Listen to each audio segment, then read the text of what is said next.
Okay, it is August 28, 2023. It is 6 p.m. We're on the second floor of City Hall at the council chambers for a common council meeting. Agenda's been posted, media's been notified. Clerk, please take the roll call. David Holt. Here. Stephen Jopek. Here. Eileen Daniel. Carrie Michalowski. Here. Gerald Anderson. Here. Thomas Barnett. Here. Tom Kelly. Here. Leanne Felton. Here. Chris Hannes. Here. We do have quorum. Please stand for the pledge. I pledge allegiance to the flag of the United States of America and to the republic for which it stands, one nation, under God, indivisible, with liberty and justice for all. Okay, moving on to number 4, which is public comment. I have a Kathy.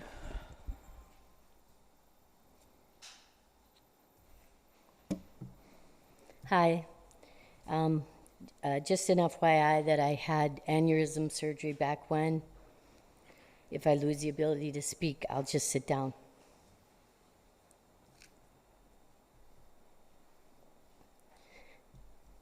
I'm here to talk about the golf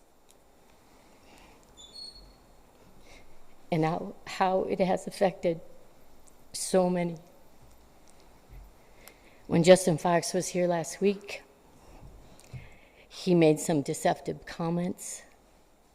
The players' rounds, there's no way they're listed at like whatever he said. I talked to him last week.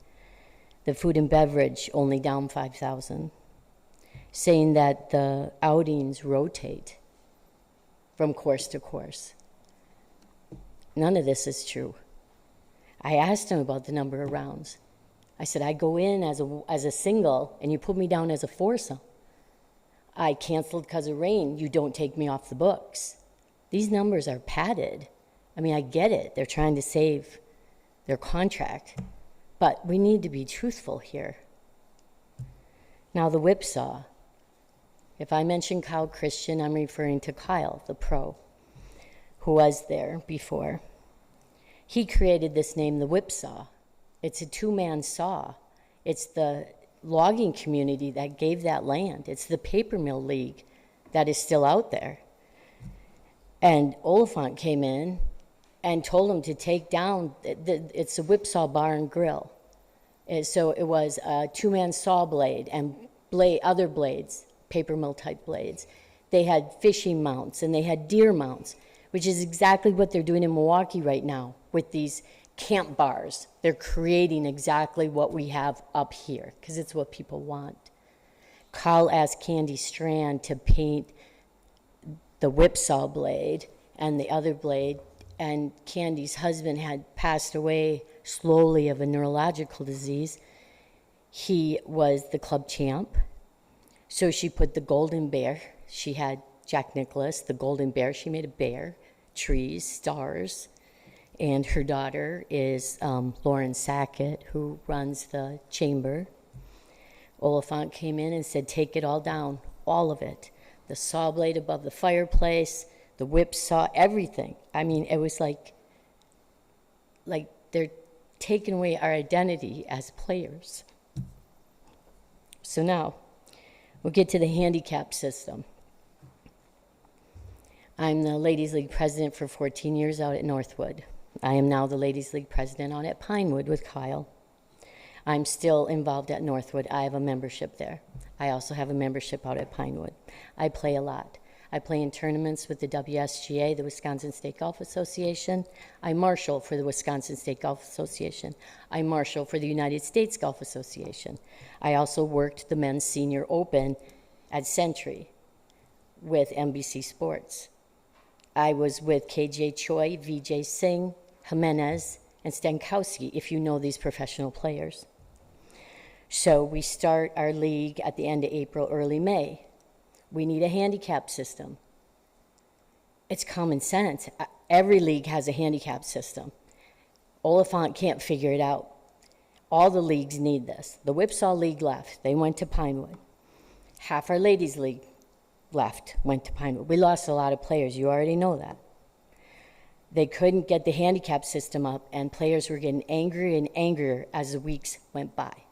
What it does is if I shoot a 40 and you shoot a 50, that handicap that you have and the handicap I have makes it a level playing field, and we can go in league and play head to head, and it's fair.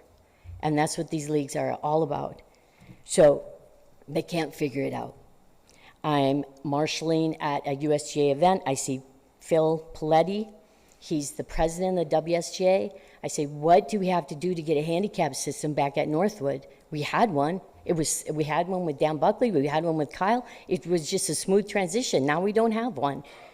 And he said, you know, all they have to do is this. It's simple. Just list the players, go on the WSGA website. He told me.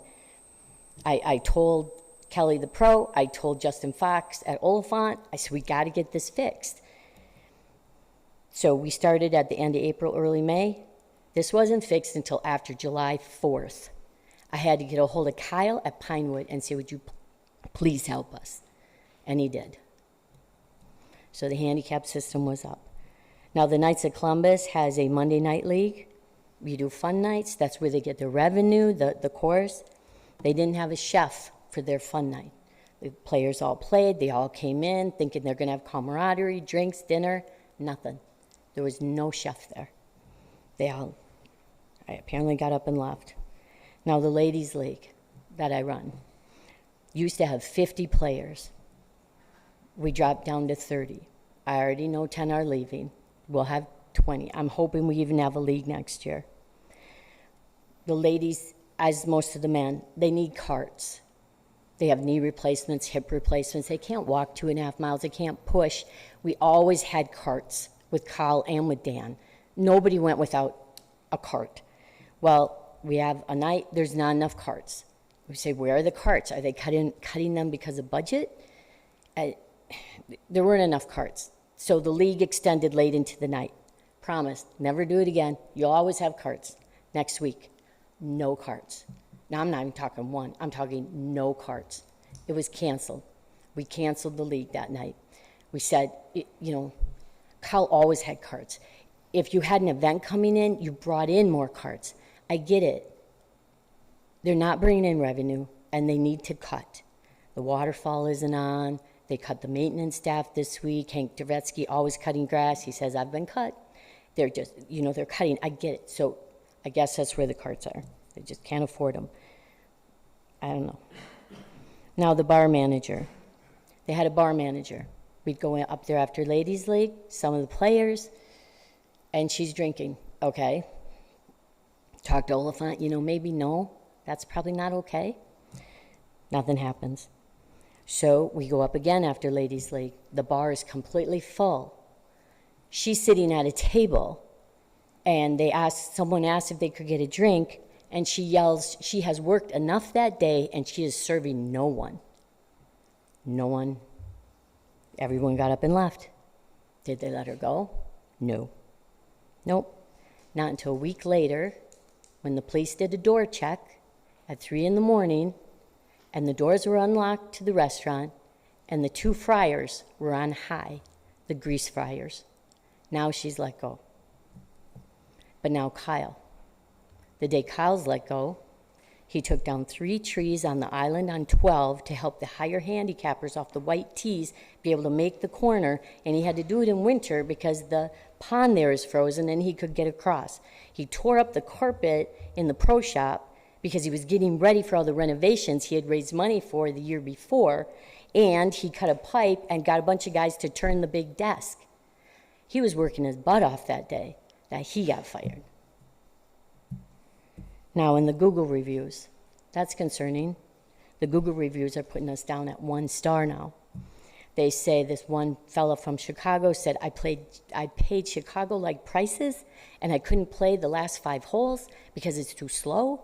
They don't know how to manage the golf course. They're putting 3 and 2 players together. They have 5-somes and 6-somes. They should only be 4-somes. That's how you keep the pace of play. It's so slow. So now, the paper that was signed a couple weeks ago, Robin Stafford with the ski group, he signed that. There are skiers, there's signatures from skiers on there. Kyle and the ski club got along great. Now you bring in this Dog Dash group, this 2-day event. doesn't want to work with the ski group, doesn't want to work with Kyle. They just want to have full reign of the whole place. But Kyle's like, wait a second, and Joe Anderson's like, wait a second, you got to stay away from the greens. You have to stay on this path. We have irrigation pipes under here that could freeze from the weight of the groomer. And, they're explaining this to them. And then Kyle's like, this is going to be a moneymaker. I could make money for the city. He's like, let us run the bar. And they get push back, nope. So when it was all done, my husband and I went out on the course, picked up all the beer cans, all the garbage, all the water bottles. Kyle cleaned the bathrooms, scrubbed the kitchen, the upstairs. Now the next year, last year, when he was fired 2 weeks before, the Dog Dash group immediately moved the track off the trail and they put it onto the golf course. On 4 and 16, they went between the sand trap and the green, and they burned out all that grass in there. And I asked Joe Anderson, but he's not going to say anything. Of course, Joe wants to keep his job until he retires. But Kyle tried to stand up to them all the time. You got to stay on this track. So now it's costing the city money. It cost them money to repair this area. Because as soon as Kyle wasn't managing it, that's where they went. And then when this event was done, there was nobody there to clean the bathrooms. There was nobody there. And brand new carpet was put down.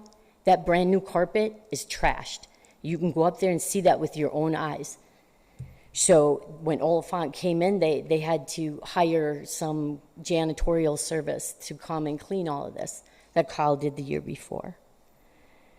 So as far as accountability, that dog group, they need to be accountable to somebody.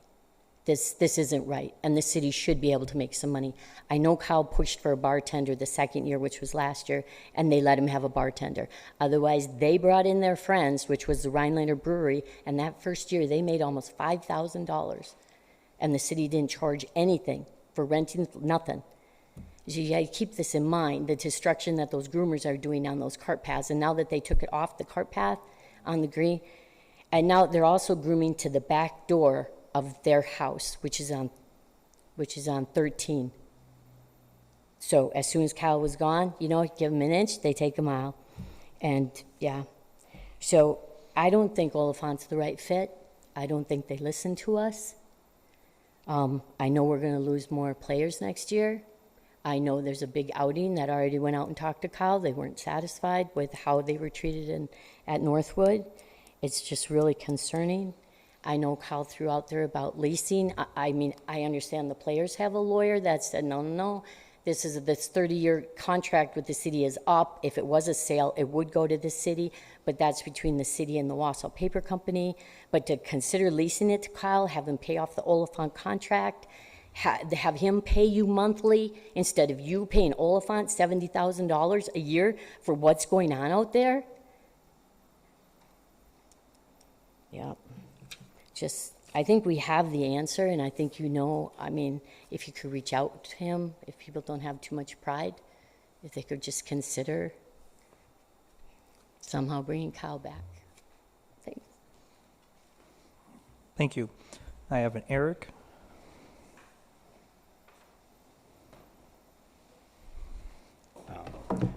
My name is Eric Matson. I've lived in the city of Rhinelander for 19 years, been a member at Northwoods for 27 years in the Wednesday Night League all that time, and I too am speaking about the golf course.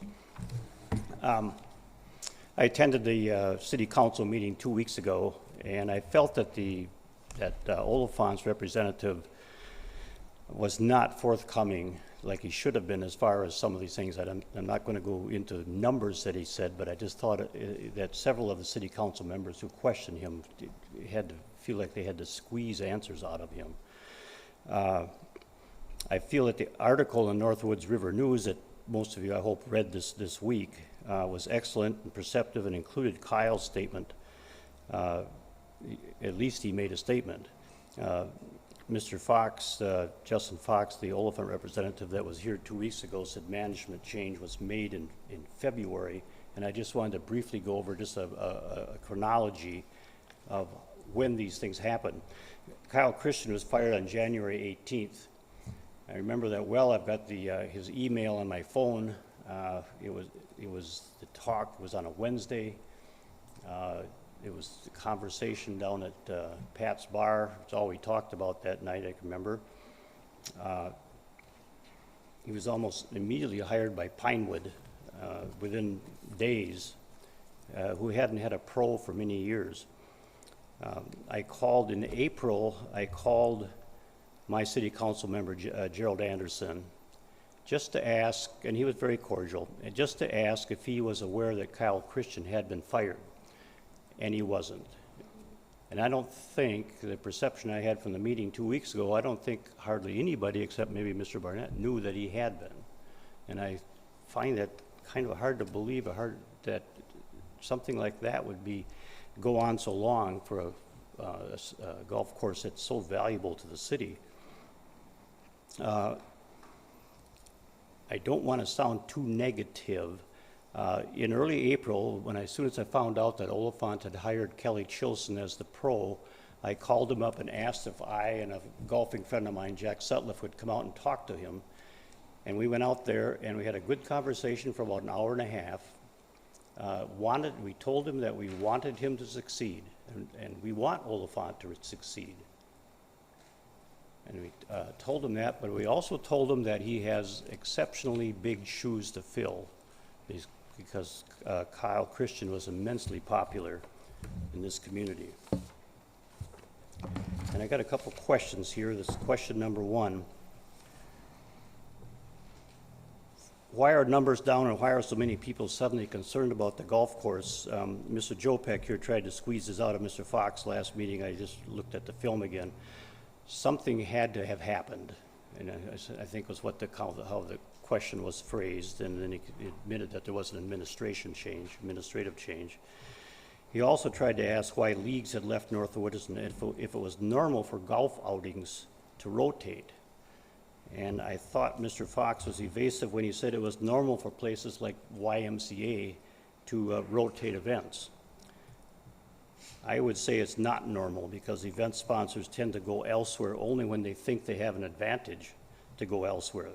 The Athletic Booster Club in Rhinelander, the ABC, which has had 42 years of these golf scrambles and raising funds, for the last 40 years, we're at the Country Club, which is a 9-hole course, for those who might not know, and it has a limited capacity of how many groups they can have on at one time to raise money.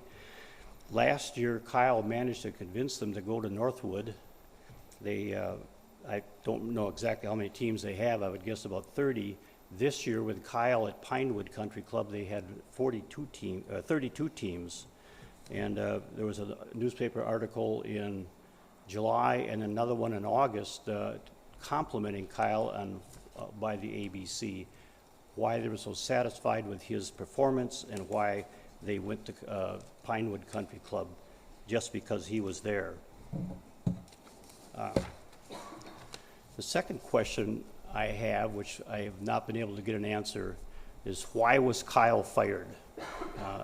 Somehow, the mayor, as the mayor said in the article in the newspaper, Kyle was an employee of Oliphant. We realize that, and I assume all the employees out there are paid by Oliphant. I don't know if the city gets reimbursed or reimburses them for the wages. I don't know details about the city's financial arrangements with Oliphant.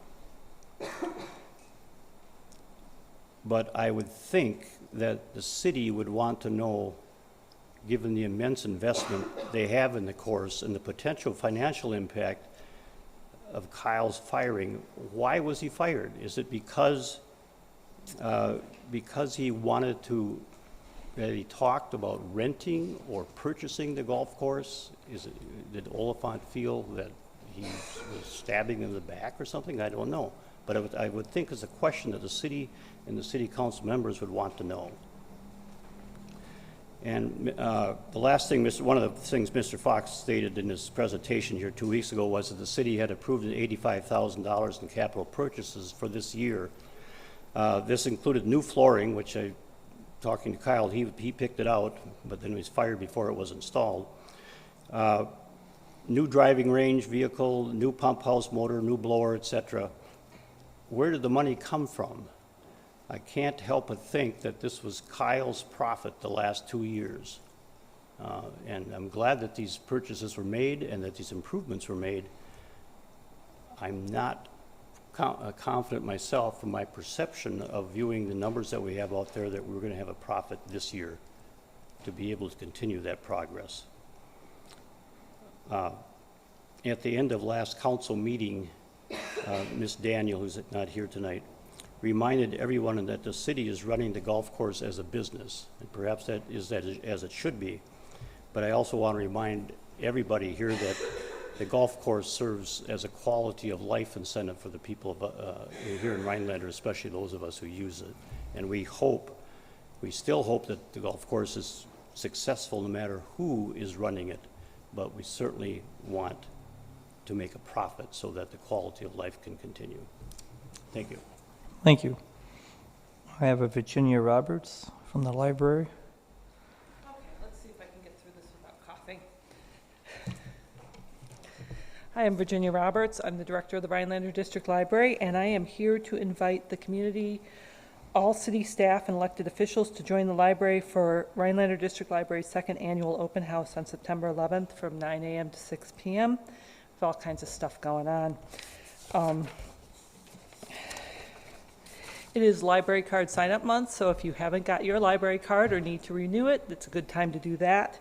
We also have a coffee bar first thing in the morning, kind of a coffee house vibe. We have a guitarist who happens to be our custodian, Aaron Doyle, will be playing. And we have baby story time at 10, fall decor crafting from 11 to 1. You can learn about all kinds of programs and things that are going on at the library. Northwoods Genealogical Society will be there.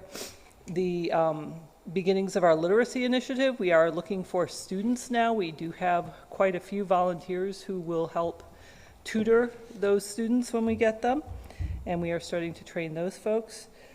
We have a new oral history project, If These Woods Could Talk. There will be a table there for that as well. We will be having games and 2 food trucks, Lola's Lunchbox and Enzo's from 11 to 6.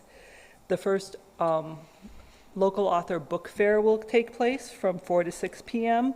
We have crafts in the children's department starting at 3:30. And the Rhinelander Food Pantry and UW Extension Foodwise will also be on site. The Friends of the Library bookstore will be open from 10 to 2. That's just a few of the things that will be going on that day, and I hope all of you can make it. Thank you. Thank you. Anyone else for public comment? Do any of the alders have anyone? Okay. Not seeing. Moving on to number 5, mayor's comments. I have none at this time. Moving on to number 6, administration report. Refer to Mr. Patrick. Nothing beyond what was submitted. Any questions for our city administrator or his report? Not seeing. Moving on to number 7, public hearings. None apply for this meeting. Moving on to number 8A, which is presentations. Oneida Avenue Timber Drive improvements. Mark Barden from Town and Country will give a report. 7A. 8A. 7 is public hearings, which do not apply for this meeting. We have an amended one. 6 is public hearing, 7 is presentations. Oh, I thought it said amended. Yeah, amended council meeting packet. Fine, whatever number, presentations by Town and Country for Oneida Street and Timber Drive. Mark, what you got? All right, I'll start out with Timber Drive. Last week, Timber Drive was paved from Coolidge, the intersection of Coolidge through the intersection of Woodland. The idea is we want to get that paved and open before school starts. You will notice if you drove down Timber Drive, there's a couple spots that weren't paved. There were soft spots. Those were taken care of today, and they'll be paved this week. There's also a bit of curb to be poured out there. WPS was in today. They had to lower a gas main. Once that curb is in, and there's a couple radii at the intersection of Coolidge, those will be poured, and all the pavement will be done. The utility work, they're past Timber Heights with the sewer main, but they ran into rock. On Wednesday, they'll be blasting the rock to finish up the sanitary sewer. Water main is a bit short of Timber Heights, but by the end of next week, they should be through Timber Heights with the water main, the sewer main, and all the sewer and water services. So the street work should follow shortly behind that. The bike path is about ready to be paved, but there's a couple power poles out there. WPS moved their power poles, but they have communication lines on some of those poles. The ones that we're dealing with right now are Frontier and Netlec. Have a couple lines on there. Those lines have to be transferred to WPS's new poles so we can pull the old ones and they can finish paving. So I'd anticipate paving work would be completed next week on the bike path. And then that'll be wrapping up. Then they'll be doing topsoiling. So that project is the contractual substantial completion date is October 20th, and I see no reason why they will not hit that date. Any questions on Timber Drive? Mr. Joe Peck? So the project was already behind just due to the weather and whatever, a lot of things happening. So is the power pole issue causing further delay? Further delay in the bike path paving. In the bike path, Yeah. okay. But all the curb is in, the driveway approaches are in. The only thing that it delays is the paving of the bike path. Okay, perfect, thanks. So with the school district starting up operations pretty soon, I'm assuming from Coolidge out to Woodland Drive will have its base course of blacktop, curb and gutter all completed? Yeah, yes, it will. Okay. So that'll happen this week, Mr. Mayor. So it'll be all paved and ready for them to use. Yeah. There will be some the bike path paving operations and some topsoiling, but yeah, it'll be open to traffic. Cool. Mr. Barnett? It seems that the issues with WPS are what's holding us back. Are they costing us money with their delays? On Oneida, yes. On Timber, no. It's not a money issue on Timber Drive. On Timber Drive, it's kind of having to cobble things up to work around them. Not with the power poles. That WPS moved their poles. That's a communication issue. On the other side with the gas, that held us up, and the gas portion of WPS was the issue on Oneida as well. And that's costing the city money? Yes. Thank you. Okay, not seeing nothing else. If you want to move on to the next project. Yeah, so Oneida, and Tom's comment about WPS, we had some delay with Oneida, with the gas company moving gas main on Oneida and the intersection of Lincoln. The contractor is still trying to play catch up with that. They have about a block total of storm sewer to do a little bit on Conroe from Courtney, and some storm sewer on the west block of Anderson. Once that's done, all the utility work is complete, less the crossings of Courtney at Blackburn and Conroe. Contractor's waiting to do that until we start ripping up Courtney. So as it sits right now, excuse me, there's curb and gutter. As of last council meeting, we had curb and gutter up to Pleasant. There still isn't curb and gutter up the rest of the way on Oneida. We're going to be staking that this week, and the contractor may be in on Friday to finish up curb on Oneida up to Frederick. At that time, we'll have subgrade cut on King from Stevens to Oneida, the north block of Conroe from King to Oneida. Anderson subgrade is cut from Conroe to Oneida. End of this week, they'll have that bit of Blackburn done and Pelham outside of City Hall. So as of next week, we'll be ready for quite a few blocks of curb and gutter. The way it sounds, contractor will be in. That's Chippewa concrete. They'll be in until they get the curb done on those roads. If that's the case, we'll be starting the curb next week. We'll be paving, hopefully mid-September. The majority of the roads that you see open, less the west block of Anderson and the south block of Conroe, will be paved. That's what we're hoping for. The contractor's schedule has been very clunky because of the delays, but they're working to get it done, and that's the anticipation. The big issue with Oneida is opening up Courtney. So we've had conversations with the contractor. We want to make sure that we're getting progress on the streets that are already tore up before they open up Courtney. So you're not seeing any work on Courtney. There's some storm sewer to be done there, and the crossings that we talked about with the water. Other than that, they have probably 3-4 days of storm sewer, about a week of cutting subgrade. Concrete is about a week. That whole project should take about 3.5 weeks. So if we get significant progress on the streets we're talking about by mid-September, they'll start opening up Courtney. So I would anticipate on the current schedule they're at, we have a completion date of October 27th. They should hit that. Mr. Barnett?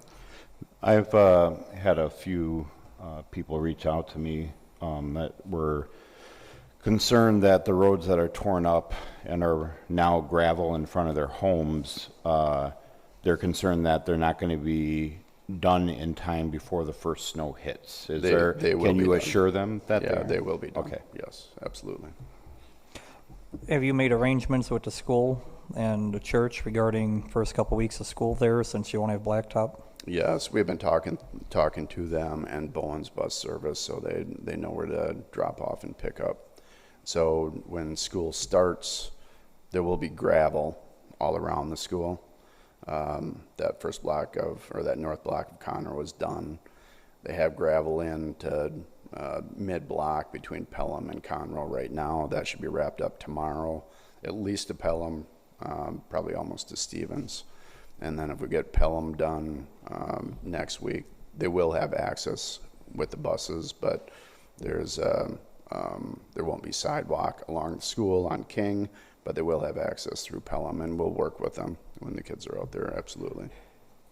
True. Mr. Anderson? I wondered how the Phillips Street water main project is going.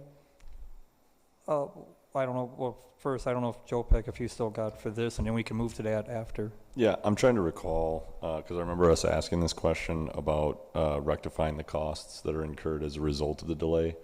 Can you refresh my memory? So what is the process for, because we're incurring cost because of a delay that's not associated with our contract. How do we go about addressing that issue with WPS or future similar issues that may occur? I don't know if that comes down to a Steve Sorensen question too. I don't know. The first step is just talking to WPS about it, see if they're willing to pay. So that actual delay right now is the cost is around $5,000. So probably the proper procedure is start out with me talking to WPS, see if there's any wiggle room, if they're willing to make any payments. After that, I think it's a discussion with the city and possibly Steve. So does that include the? I know before his departure, Randy had mentioned having a plan for Musson Brothers to be on working overtime to catch up from the delays. Does that $5,000 include that cost that's incurred? I know it's kind of part of the contract. That is that cost. Okay, yeah. perfect. Thank you. Do you anticipate that number ballooning quite more in the future? No, it's capped. So, so $5,000, it's not worth the time to contact legal and move forward for that amount, I think, on a multiple $1-million project. Mr. Barnett? We seemed awfully concerned about $5,000 for a flagpole just a few weeks ago. Now it's nothing. Mr. Joe Peck? I've been in contact with people about making that flagpole into something that's more than just a flagpole. So I think if you want a virtue signal at a public comment or a public meeting, you can go ahead and come talk to me about my patriotism, I guess, if that's what's in question. And I just want to point out the flagpole is not on the agenda item, so it should not be discussed. Okay, now going on to, we had a question regarding the capital improvement project of Phillips Street. Phillips Street water main, the underground portion on the east side of the bridge was completed today. They're filling it. They'll be flushing it to get a safe sample. Safe sample should be taken tomorrow. And Wednesday, we should get that back on Thursday, and they're going to pressure test what they have underground right now. While they're doing that, they're starting to pull the existing water main from under the bridge deck, and they're going to start installing the brackets and getting ready to start hanging the pipe. I anticipate that's going to take a week or two to get those brackets hung and ready to go, and then we'll have to pressure test that again. Once we pressure test that, they'll have to open up the west side of the bridge and make the connection. That connection on the west side should, if all things go right, should take a day. It may spill into 2 days, but I would say in 2 to 3 weeks that project should be wrapped up. The intent, now that they have the underground complete on the east side, they're going to start building up that road. I would say maybe the end of this week, early next week, they'll have a crew in cutting subgrade and getting ready to build that road back up on the east side. And there'll be about 180 feet of concrete curb on the south side that they'll have to pour as well. Any other questions for Mark? Okay, that's the end. Thank you so much. Moving on to B, which is update on the city website. Refer to Mr. Patrick. Yeah, actually, and I'm going to refer to Tara and Mariah King, Tara Testament and Mariah King. They've been working very diligently on this. I believe Tara's going to do a lot of this, and Mariah's done a lot of it too. They've done a really good job. So turn it over to them. Hi, I'm Tara Testman, IT Coordinator. This is Mariah, Deputy Clerk. And we are very pleased and excited to present the Rhinelander website to the Council, Mayor, and public. It is rhinelanderwi.us. Mariah and I have been working on this as well as with all of our office duties and our normal daily activities for the past 3 months. However, I want to point out that I had an unfortunate accident which resulted in me missing quite a bit of work, and Mariah stepped up to the plate, grabbed the project and ran with it, and she did an awesome job. And even though we had multiple people involved in this, she was the main reason for us to be here tonight to tell you that we'd like to go live with this next week. So I am going to turn everything over to Mariah here. Not everything is completed at this point. When we go public, for some examples, some of the items that still need to be moved from paper to online format will be added as we go, along with more images and things involved in the community. Revise, the company that we went through for the development of this website, suggested we save some of those items for after we go live, because then it lets the World Wide Web know that this is our main site. So they purposely told us to leave some things. So I'm going to turn everything over to Mariah, and I'm going to go drive. One of the nice things about the revised program that we have is that each department can control their own content. So they don't need to wait on the clerk's office or request someone else to upload a file or images. They can do that themselves. So that's one of the really nice features, and it's really intuitive and easy to use. We'll start out with layout. We have our top nav, which includes a link to our Facebook page. It also has the translate button. And as we go down a little bit, we've got our home, navigate between government departments, helpful links for residents, for businesses, visitors, and a how-to page, which kind of acts like an FAQ portion of the website.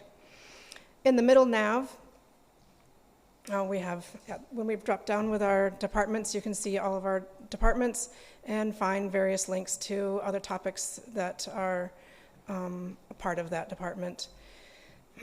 In the middle nav are a bunch of links that we felt that the public would most likely use.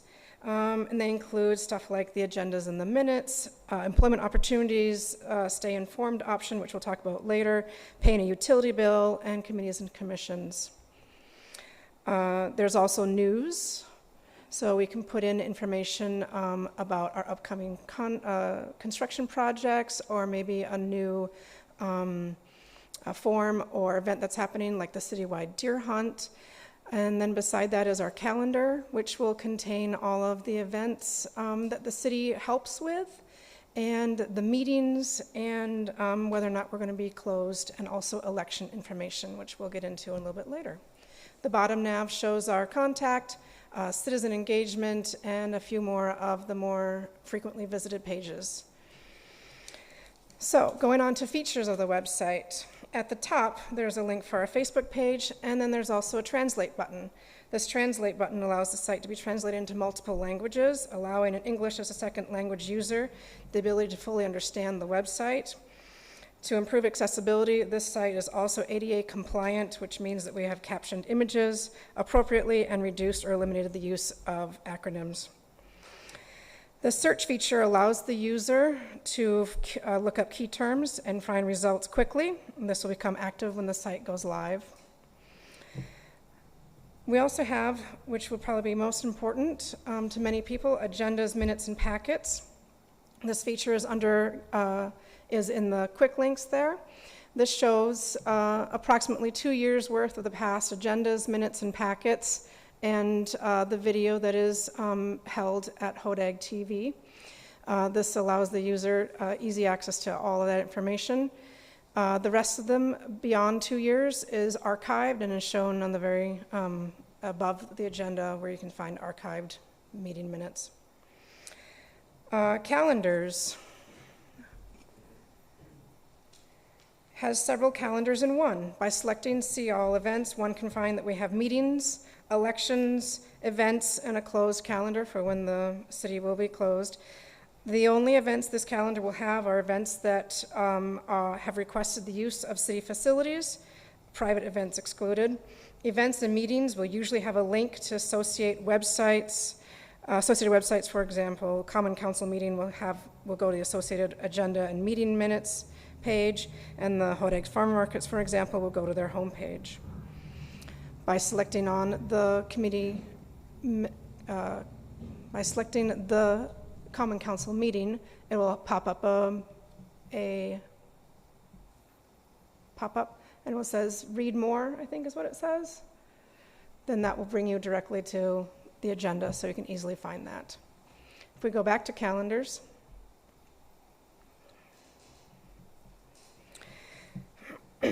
you can also find the elections calendar on the top nav. Once the Wisconsin Election Commission presents their Election Commission calendar, which will be towards the end of September, we'll start populating this calendar with a bunch of good information for both candidates and voters. Committees and commissions under government is where people can find committees and commissions associated and the associated minutes and agendas. You can find that as an example under Plan Commission. So each in that green nav will have all of our committees and commissions. So Plan Commission will show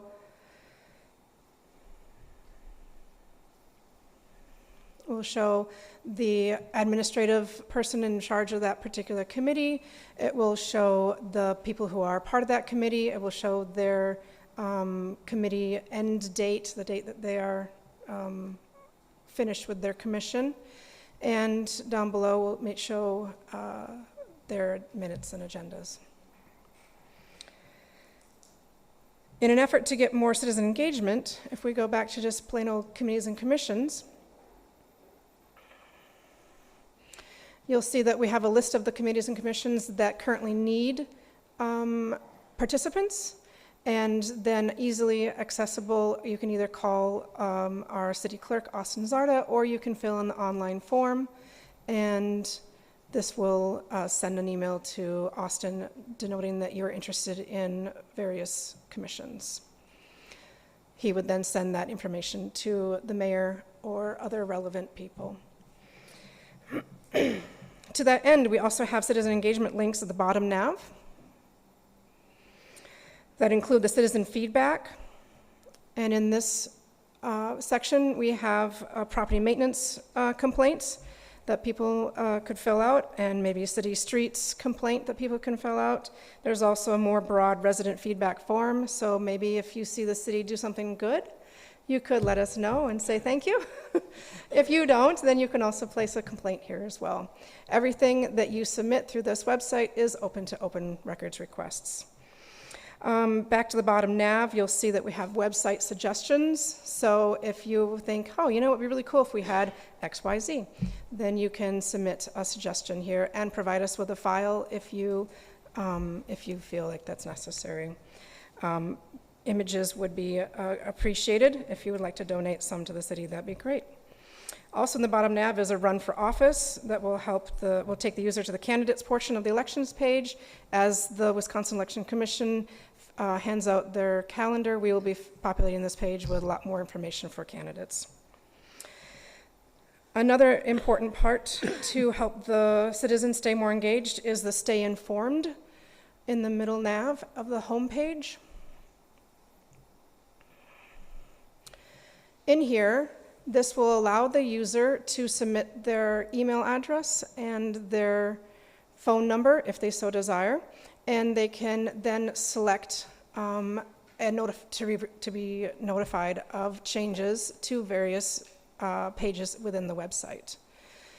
If there's a page in there that you do not see that you want to be notified about, then at the top of the page there is that website suggestion link again at the very top. And you can ask for that to be placed in the e-notify. Last but not least, mayor and city council contact information. Makes this easy for the user to find out which aldermanic district they're in by selecting the aldermanic district map.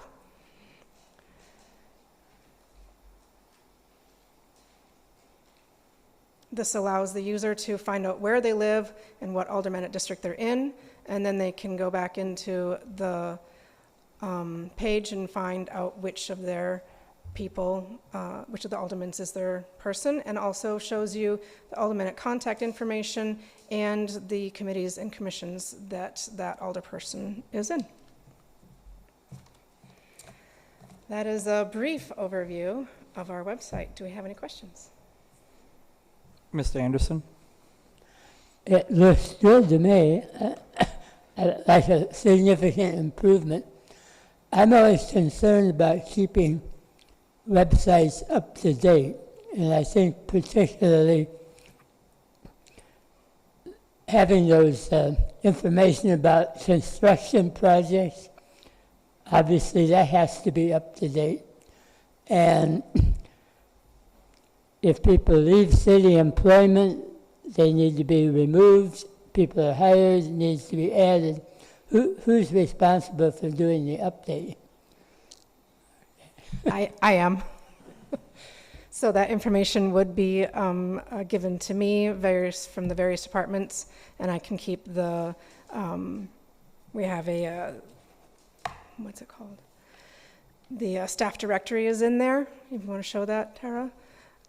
Then that staff directory can be updated by me or Tara, and we can keep that up to date for people. I'm also, if you're familiar with the Facebook page, almost every week on Fridays, I've been updating the Facebook page with our construction information, so that's just going to go right along in with the website. I'll be doing both of those at the same time.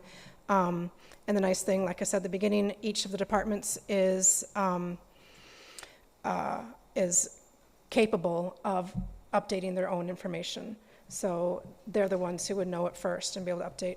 In this portion here, you can select the top navs of the first name, last name, and profession, and it will change it alphabetically. So if you don't know the name of the person in the department, you can say, I want to find the city administrator, and then that would show up as underneath the profession, and you could find that person's name. Any other questions? I know in a past website, we had the ability to show when a park reservation was done for one of the shelters. Oh. Is that going to be underneath the kind of the events category on the calendar? That is under clerk. Actually, it's under how to, and it's under clerk. And you go into the applications and permits.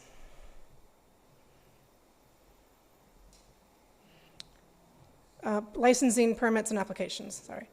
And then it would go to the private events or public events, and we would find the shelter reservations.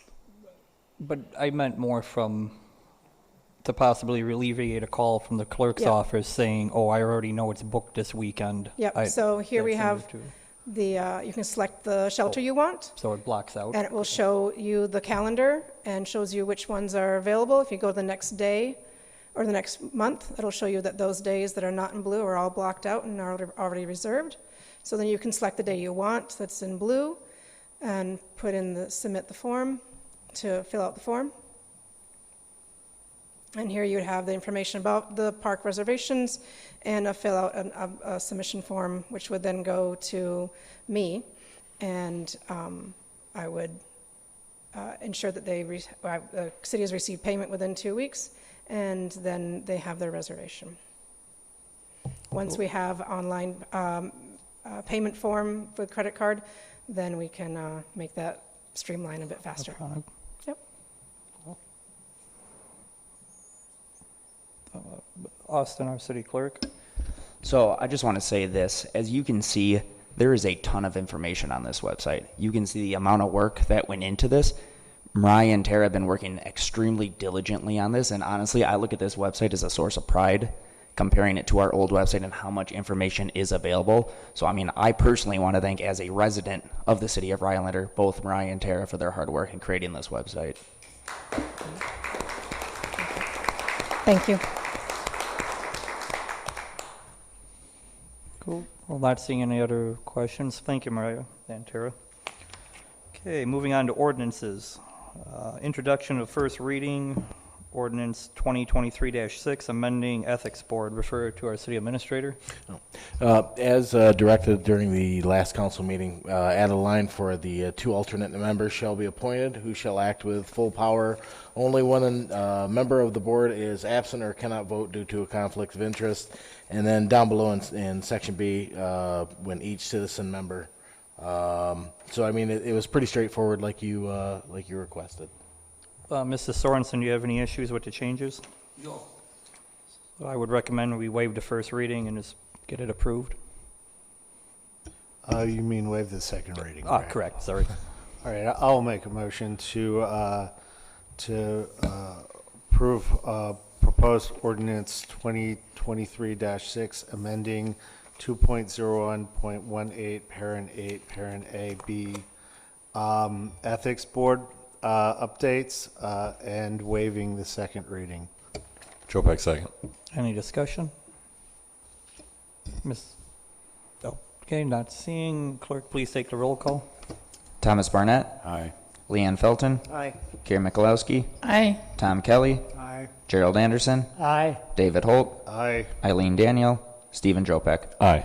Okay, motion passes. Moving on to unfinished business. We have none that apply from our last meeting. Introduction of new business. A, approving common council meeting minutes from July 24th. Mr. Holt? I will make a motion to approve the common council meeting minutes from July 24th, 2023. Anderson, second. Any discussion? Not seeing. All those in favor? Aye. Aye. Opposed? Abstain? Minutes are approved. Moving on to B, discuss and/or action proposed resolution 2023-82. This is regarding a toolcat piece of equipment for our parks. Refer to our city administrator. Relatively straightforward. Parks is in need of a new Bobcat toolcat. This is the exact same model that they got, that the streets got not too long ago, and they held the price for us. So Where is this coming from? From a funding I source? believe it's out of ARPA funds. Okay.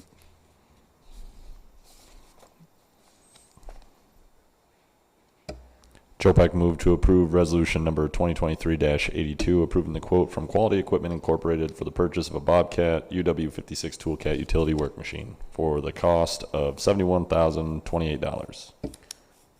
Nicholas. Go ahead. Go ahead, Dave. Okay, any discussion? Not seeing. Clerk, please take the roll call. Karen Mikulowski. Aye. David Holt. Aye. Eileen Daniel. Stephen Jopek. Aye. Gerald Anderson. Thomas Barnett. Aye. Leanne Felton. Aye. Tom Kelly. Aye. Motion passes. Moving on to C, discuss and/or action proposed resolution 2023-83.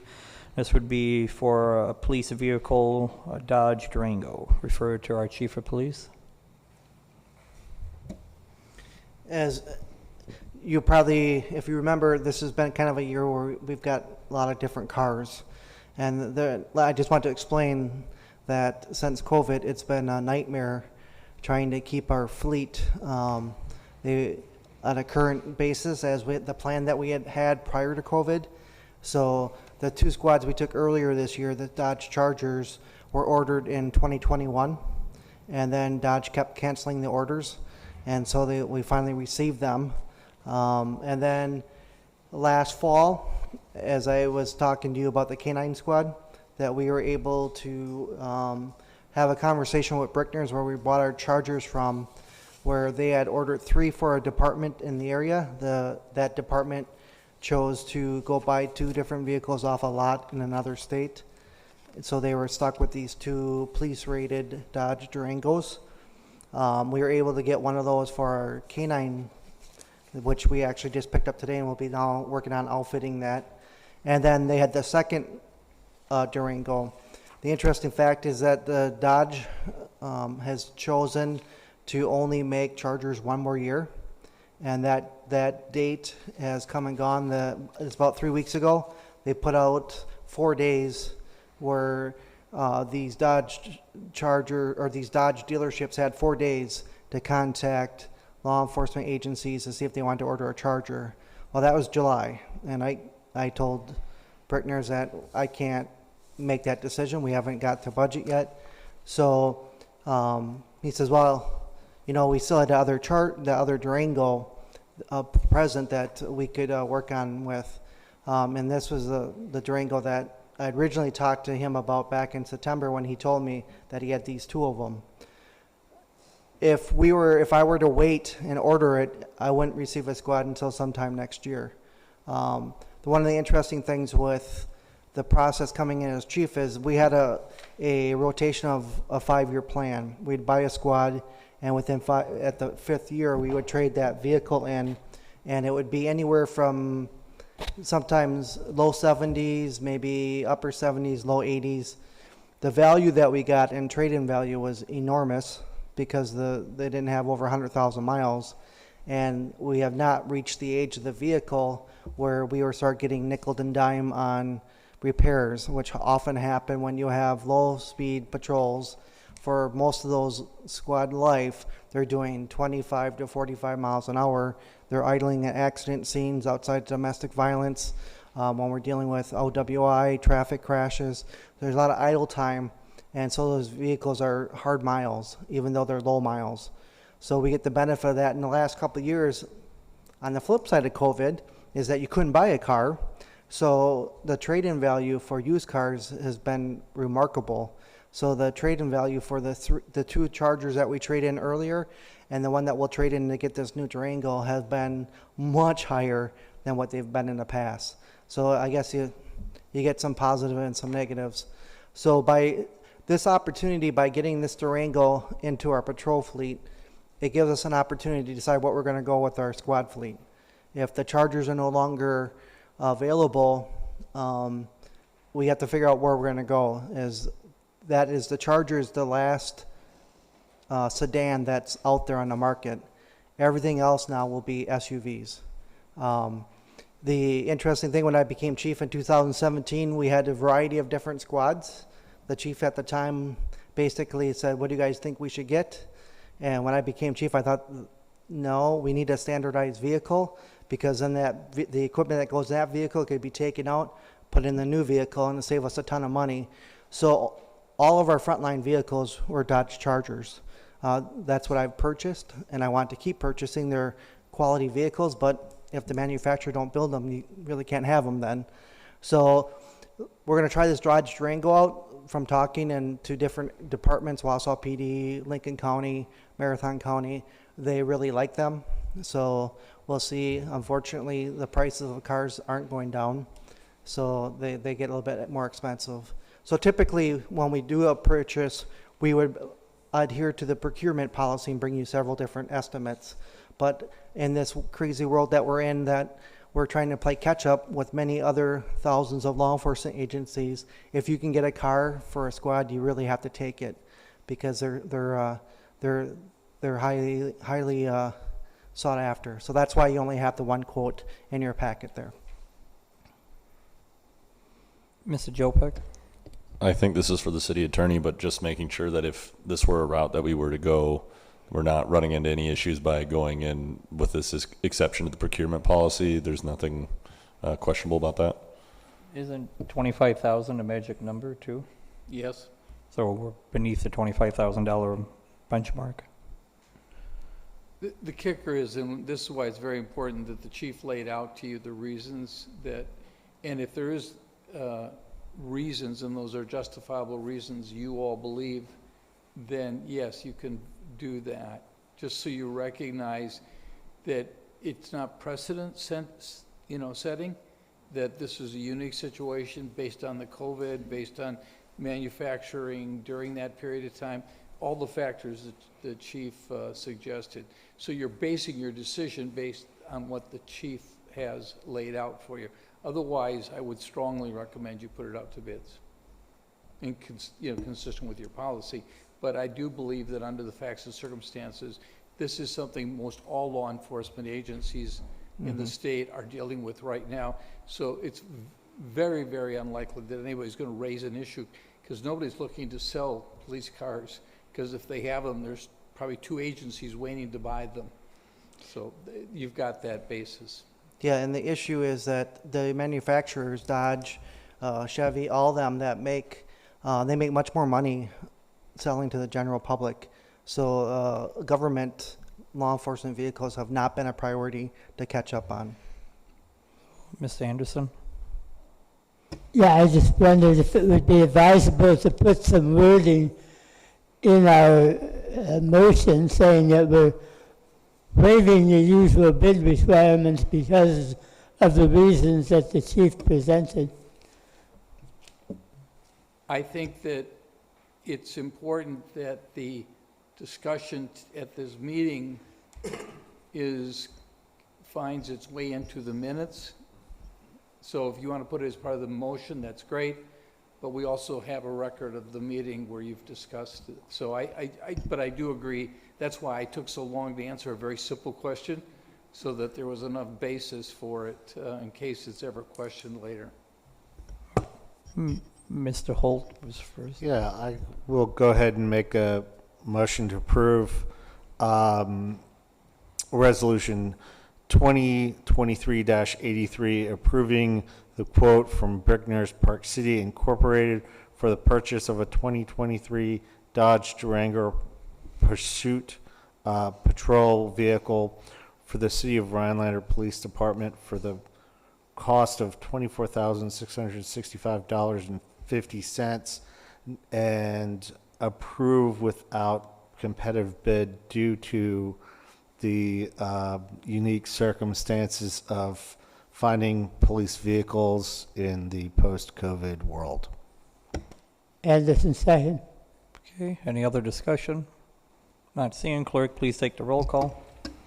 Gerald Anderson, Aye. Stephen Jopek, Aye. Eileen Daniel, Carrie Michalowski, Aye. Tom Kelly, Aye. Thomas Barnett, Aye. David Holt, Aye. Leanne Felton. Aye. Motion is approved. Moving on to 11D, discuss and/or action for a development agreement with Cobblestone LLC. That would be the separate packet that you guys received. Refer to our city administrator. Thank you, Mayor Hannes. Yeah, so this is a copy of the final copy of the developer's agreement for the Cobblestone Hotel. Wendy Bixby, the finance director, Steve Sorensen, the city attorney, and myself have been working on this pretty tirelessly to try to get this going, along with the folks from Cobblestone. So I believe you saw a draft of this last year in late fall, I believe, if memory serves from what I read in the minutes. So it's pretty much the same, just has all the exhibits, everything it should have in it. This will allow Cobblestone to move forward and to begin their construction of their hotel, 62-room hotel out on Kemp Street. I do have a question for the fire chief.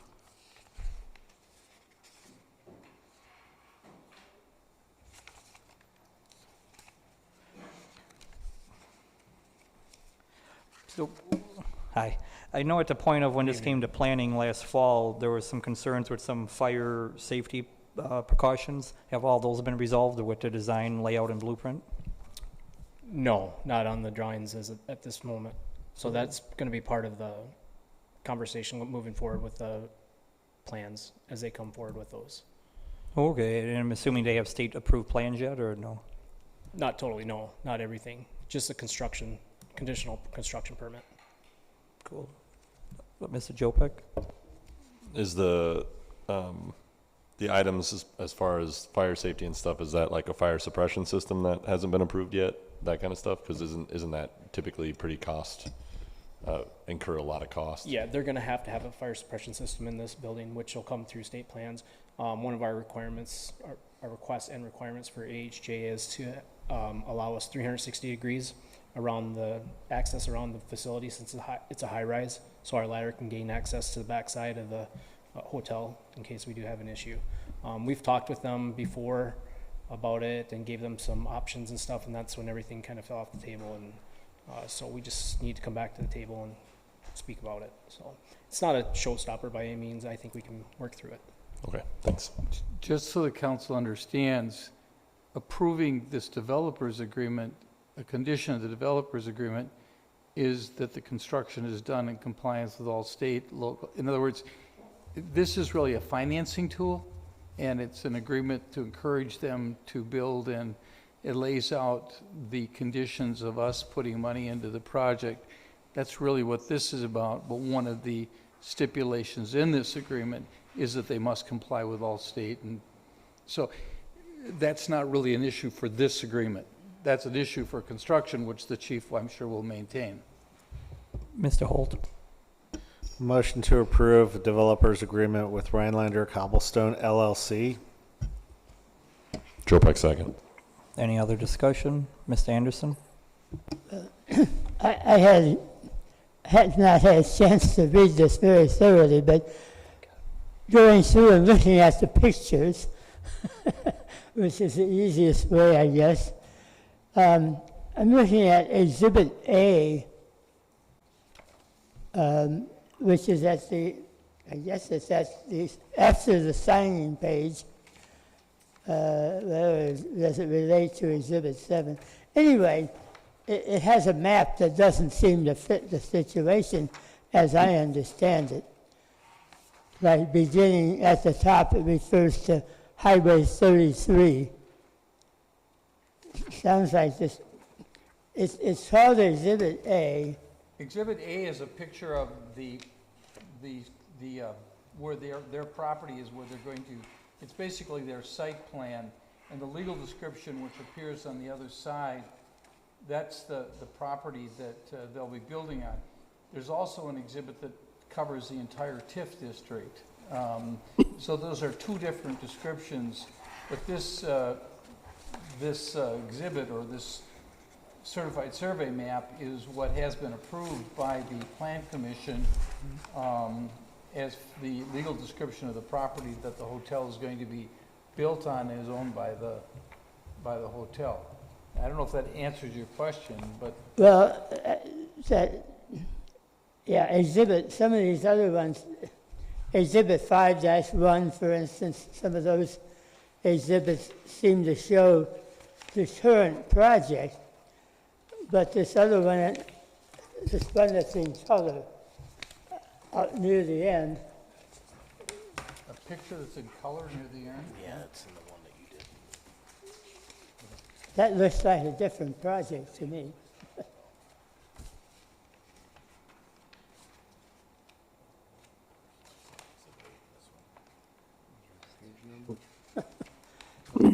They don't have page numbers on the exhibit. Nothing on the bottom? It just says Exhibit A, and it follows.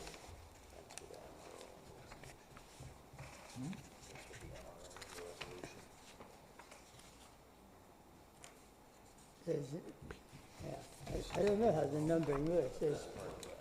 There's an Exhibit 8, and then there's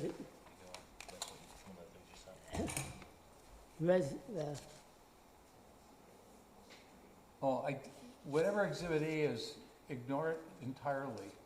That's my mistake. This is interesting. This is another project I was working on earlier today, and somehow it double copied. Exhibit A has nothing to do with this. I apologize. That's my fault. Thank you. Yeah, no, what should be Exhibit A is what is Exhibit 1, which is the legal description of the property. And I will guarantee you that this will disappear and the description of the certified survey map will appear. That's why I was confused. But that's what happens when you have a lawyer send the computer program and not have a staff member here to clarify that.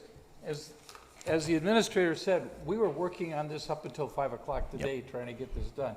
And that is 100% my fault for not even knowing that that was attached. So I apologize. Okay, so we have a motion and a second. I asked you if there's any mistakes. I'm not seeing any other discussion. Clerk, please take the roll call. Leanne Felton. Aye. Tom Kelly. Aye. Eileen Daniel. Thomas Barnett. Aye. Gerald Anderson. Aye. Karen Mikulowski. Aye. Stephen Jopek. Aye. David Holt. Aye. Okay, motion passes. Moving on to E, discuss and/or action proposed resolution 2023-85. This is regarding Halloween trick-or-treating hours from 4 to 7 on Tuesday, October 31st. Anyone like to make a motion? Yeah, I'll go ahead, Tom. No, you go ahead. Barnett, I make a motion to pass resolution number 2023-85 approving Halloween trick-or-treating hours of 4 p.m. to 7 p.m. on Tuesday, October 31st, 2023. Hold second. Any discussion? Okay, not seeing that. All those in favor, say aye. Aye. Opposed?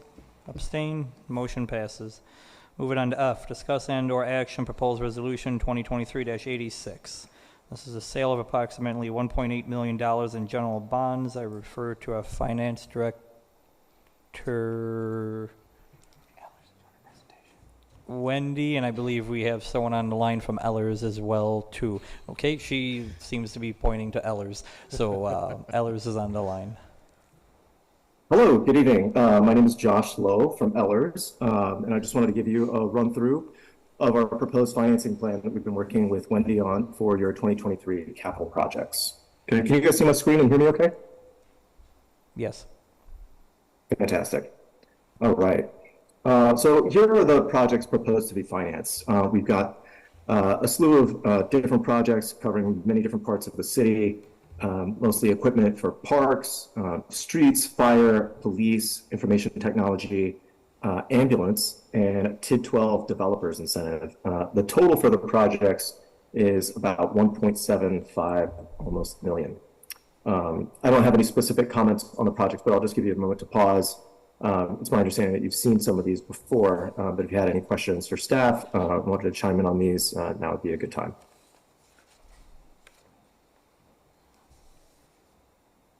Okay, hearing none. So all of these projects would be subject and could time in terms of their useful life and in terms of statute that authorizes these for 10-year promissory notes. So on your screen right now, you have a proposed debt service schedule that shows that if we move forward for this financing, this is what it would look like if we went out to the markets today. So for each year, in purple, you see the total principal and interest that would be proposed for that particular year, all right? So what we're looking at for this first go around, we'd be issuing these as securities, going out to the open market and not bank financing, which is sometimes used, okay? The interest rate that we see right here in that middle column on the left-hand side is a range from 3.9 in 2024 all the way down to 3.6 in 2033. When you blend all those together, the average rate is about 3.6%. And what that assumes right now is a 50% interest rate cushion above the current market. So 3.61 would be a little bit on the higher side, but we're trying to give you a good basis of what the rates look like for the current market. Okay, so just a little bit of extra wiggle room for planning purposes. So we're hoping that when we actually go to sell the debt, it comes in underneath that. All right. The total sizing for this, you might have noticed it was 1.748 on projects, but the total principal par amount that we're looking at borrowing is 1.8, and that includes various things like cost of issuance and underwriter's discount. Okay. And then so the right-hand side of the table shows the various repayment sources for the debt. So in green there is all, that's going to be the bulk of the projects for streets, parks, the police equipment. That's all going to come from your tax levy. In the red is the portion for the development incentives, and then on the blue is the portion for the ambulance. Any other questions there on the structure? All right, so we'll go ahead and skip on. The next point we want to bring your attention to is your general obligation borrowing capacity. So general obligation, GO debt, some of you probably know this, been around the council for a while. Excuse me. The state limits your ability to borrow for general obligation projects. General obligation debt is a widely used tool in the state of Wisconsin and everywhere really. It's based by property taxes. And so since this is such a secure, stable source of revenue, that's how you get the lowest rates. And that's why we want to use this particular tool, geo borrowing, for this specific issue that you're going through. It's such a well-used tool. In fact, that's why the state wants you to not take out too much debt. And so they put a cap and the capacity limit of 5% of your equalized value. The good news is for Rhinelander, your equalized value increased to $793,165,800 this last year. So that was great. It was a very nice jump up for the city. So out of 5% of that, your capacity limit is above 39 million. And so even when you factor in these notes, about 1.8, it'll still leave 27 million in capacity remaining. So that is a perfectly healthy place to be. You know, we really want to make sure that you have enough capacity to do not just this project, but projects into the future. You never really know if there's an emergency basis, you know, if you have to go take on some additional debt because, you know, a street failed or you have to do some emergency repairs or something of that like. So it's always good to have a nice healthy cushion. I'm happy to report that the city has that. Okay, so the next most important thing we want to draw your attention to is the debt levy, okay? So the way that the levy works is, I mentioned a few minutes ago, we're talking about all those projects. Oh, excuse me, that's not the right screen. Sorry, technical difficulty there. Those projects in green that we mentioned before is what's driving your levy for this graph, all right? So again, that's the streets, the parks project, IT, all of those fit into the red columns that you see here. So previously when we were talking about geo borrowing capacity, that was just the principal that is being paid, right? Now we're talking about the total principal and interest that you're going to be levying for each one of those payments every year, all right? So that's really the main sticking point that most people want to think about. You know, how much are we asking people to pay in taxes for debt each year? So the way that we have this structured this year is some of your debt is going to be falling off, and this gives us the opportunity to wrap this new debt around it so that they can keep you at a stable place for the next few years. So right now, based on your current projections and the schedule that I showed you a few slides ago, the debt levy is going to stay at about 880,000 through 2025 before it starts to taper down. And that's really a nice way to structure these kinds of issues so that by the time you get into future years, as your old debt starts to fall off, you're able to add in new debt. And that's how we've been able to do this issue, and that's the way we look to do future issues moving on. And then so the difference between the red, which is your debt levy, and then the blue bars, the total debt service, is any other sources of funds that you have to pay your overall debt. So this issue, we're going to have some tax levy, some TID 12, and some ambulance funds. All the rest of your debt has a mix of all those other things too. It'll be paid by your other tax increment districts, your other utilities, and that's what makes up the difference between the red and the blue bar. This one, the main takeaway, is your debt levy going down over time, which is matched by your total debt service. So you can kind of see both of them tracking in the same direction. Any questions there? All right. Okay, the next point that I wanted to grab your attention to is the tax increment district 12 cash flow, okay? So this is going to be a similar conversation to the ones that you just had about your TID 11 incentives. We ran the numbers for that as well, for those incentives included in those exhibits, and this works in a very similar fashion, all right? So for this one, the proposed development has a minimum value estimated in the year constructed this year. That That will then be valued in 2024, and the first year of revenue will come from that in the year 2025. Okay? So since the estimated valuation of that project was about $800,000, the existing base value, taxable value of the project was $130,000, which means that in the year 2025, the increment and the growth, tax-based growth from that specific development was about $7.8 million. When we multiply that by your tax rate of $21.83, we projected in the first year in 2025, you'll receive a little over almost $172,000 in revenue to pay down the debt that we're taking out for 212, shown in that column in the red there. That one that says TID share incentive only for notes, that's the share of the debt for the proposed notes that we're discussing tonight, right? So the first interest payment on that would be due in 2024. The first major principal and interest payment would be due in 2025 of $68,000, right? So since you've got 171 of increment coming through in 25 compared to 68,000 in expenses on that debt, that leaves you at about 102,000, almost 103, of remaining tax increment, right? So you take out an additional 5,000 for administrative costs, and then that leaves you with additional funds to pay incentives that have already been accrued each year. We're projecting positive annual balances to pay any other projects that might come into the tax increment district that you might need to finance. So the real nuts and bolts here are that the $7.8 million in projected revenue covers all of your expenses that you currently know about, right? So there will, of course, probably be new things that come up in the future. You know, we only created this district last year, so there's plenty of time to be thinking about additional potential project costs in this district. So the way that it looks right now, based on your agreements and the debt that you're proposing to take out right now, you'll be sufficient to cover all of those bases.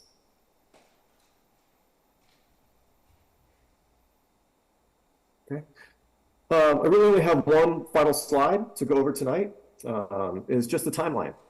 So today, the 28th, is really the first time that you've heard formally the finance plan. You can give us the go-ahead to start working on the notes. Really, the culminating piece here administratively will be the preparation of a document, point number 2, called the preliminary official statement. So this will be about a 40-page document that describes the financing we're undergoing, the types of projects we're looking to finance, the state of the city's economy, financial status, your governance profile, all those kind of things. And really the intention here, this is kind of like a prospectus if you were going to buy a mutual fund or a stock or something like that. This is really to give investors insight as to the performance of their potential investment, in this case, the city of Rhinelander. So we'll work with staff to make sure that that is a robust document that tells your story really accurately and reflects the strength of the city. The next step after that is the due diligence call with bond counsel. So this is a group of folks, attorneys working on your behalf to make sure that that document, the official statement, has all of the legal I's dotted and T's crossed to make sure that the city is taking care of all of those obligations to make sure that it's in tip-top shape. The next point there is a really interesting call with the rating agency.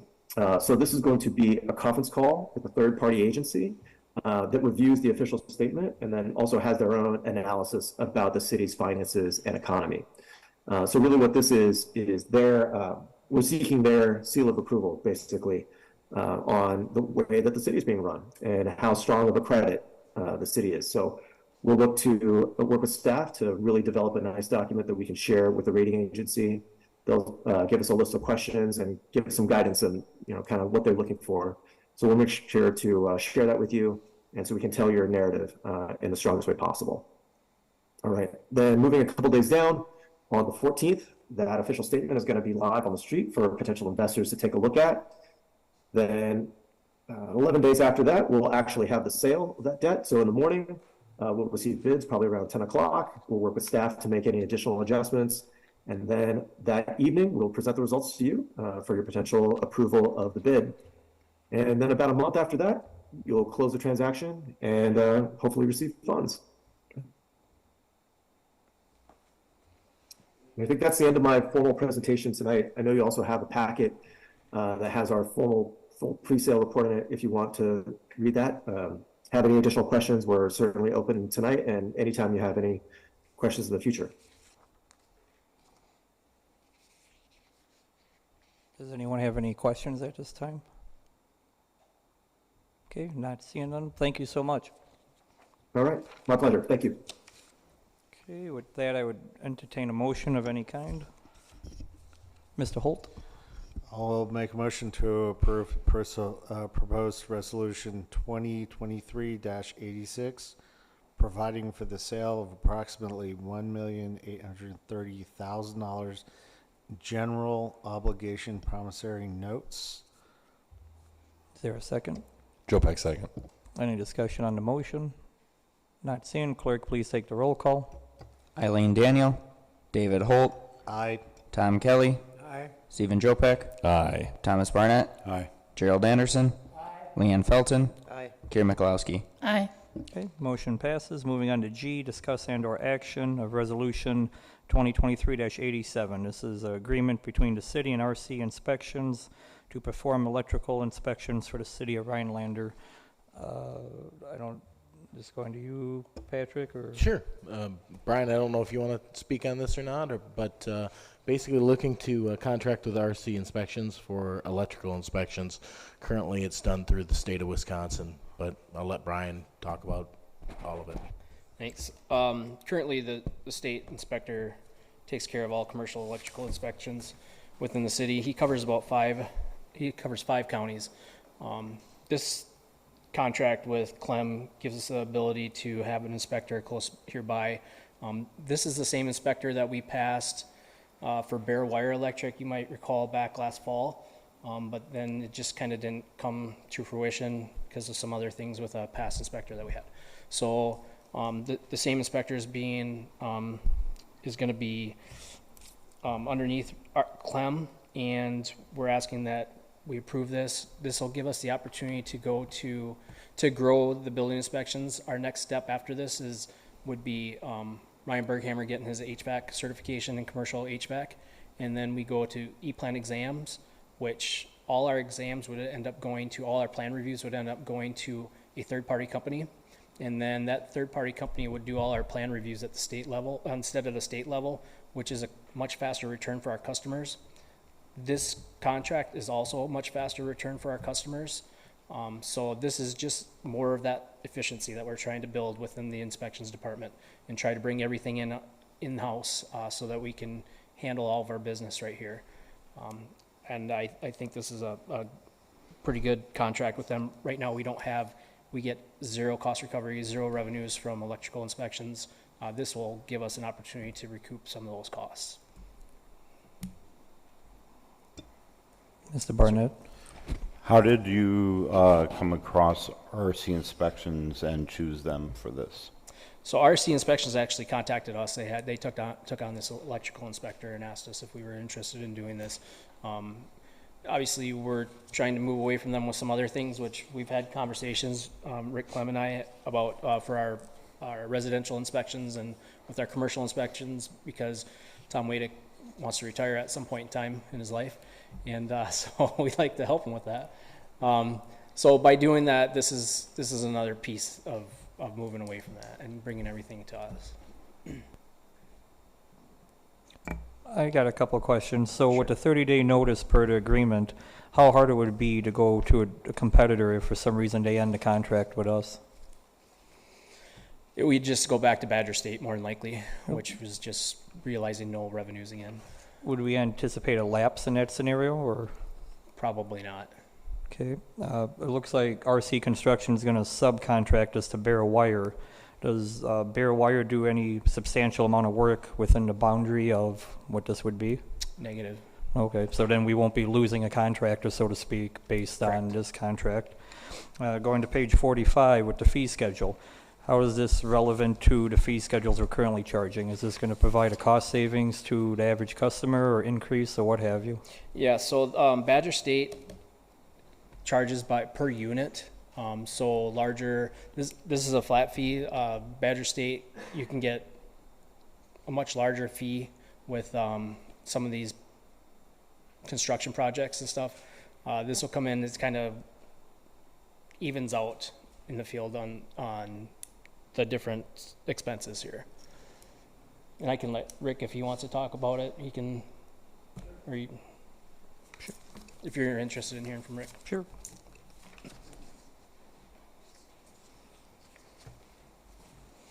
Good evening, Mayor, Council. My name is Rick Clem from RC Inspection Agency. As you know, we're currently doing your commercial and your residential stuff. If you look at our price list versus Badger State, they're at $35 per circuit, we're 20 branch circuit. So if you have a big project, it would be substantially cheaper on a big project, you know, and we're right here in Woodruff. So we would have 2 inspectors on hands at all time to take care of the city for inspections.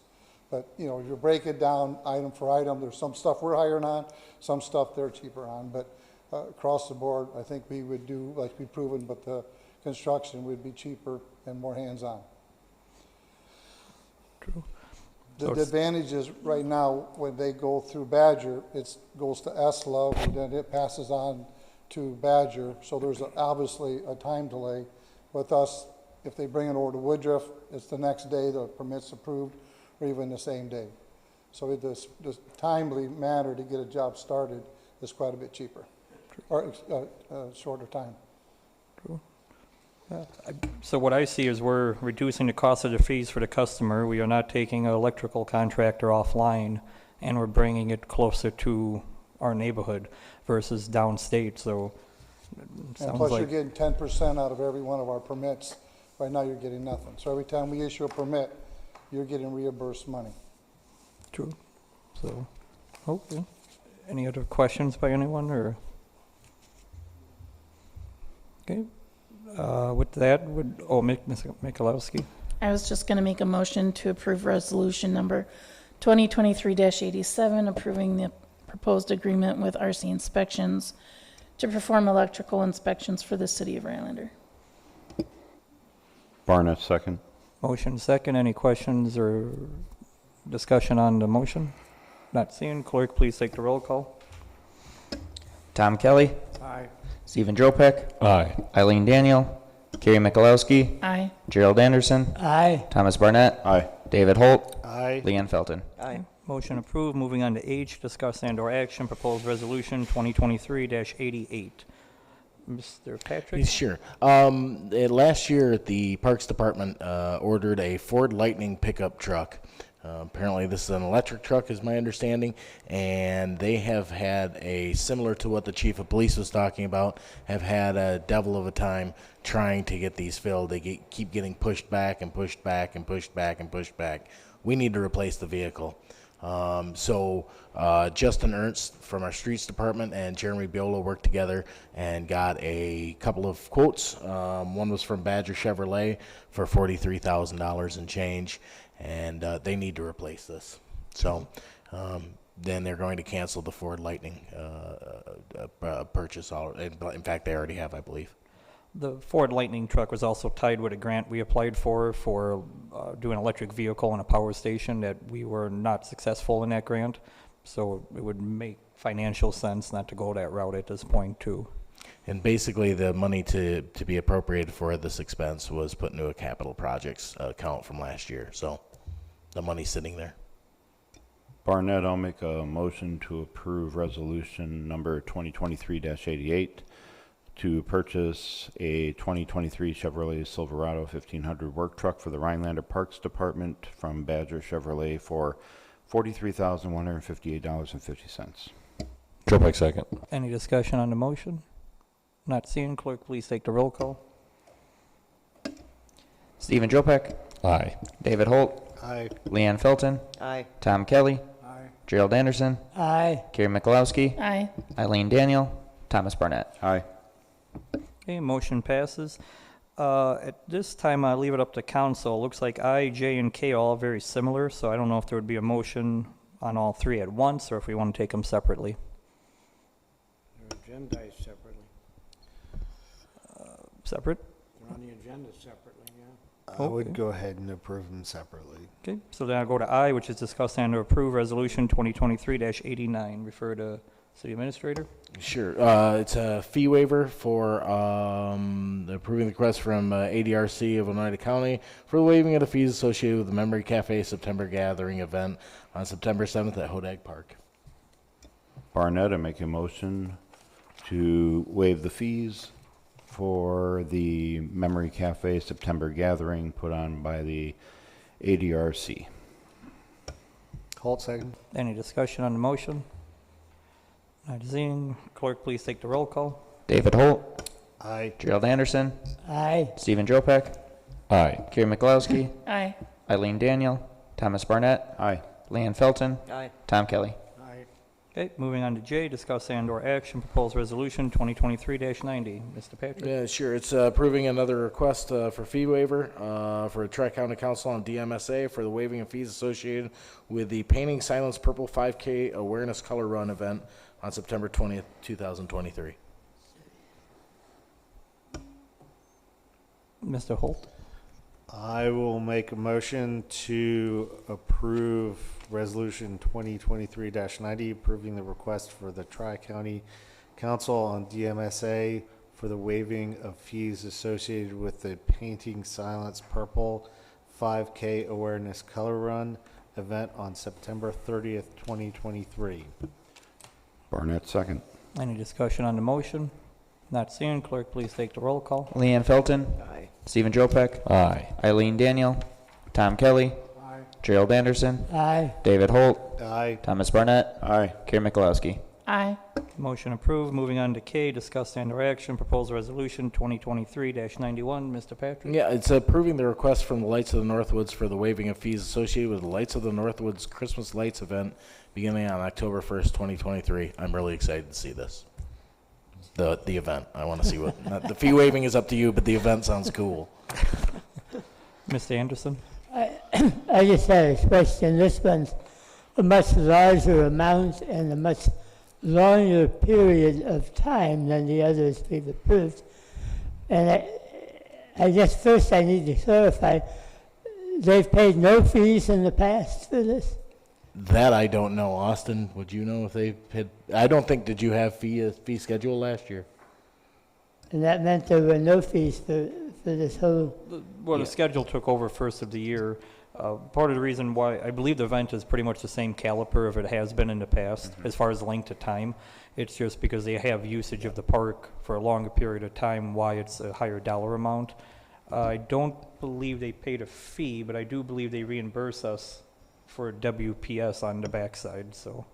Yeah, and the reason the dollar amount is so much larger because they are having exclusive use of the park for having those shelters, because theoretically someone could rent those shelters to pay money, but this event is renting to have all those shelters.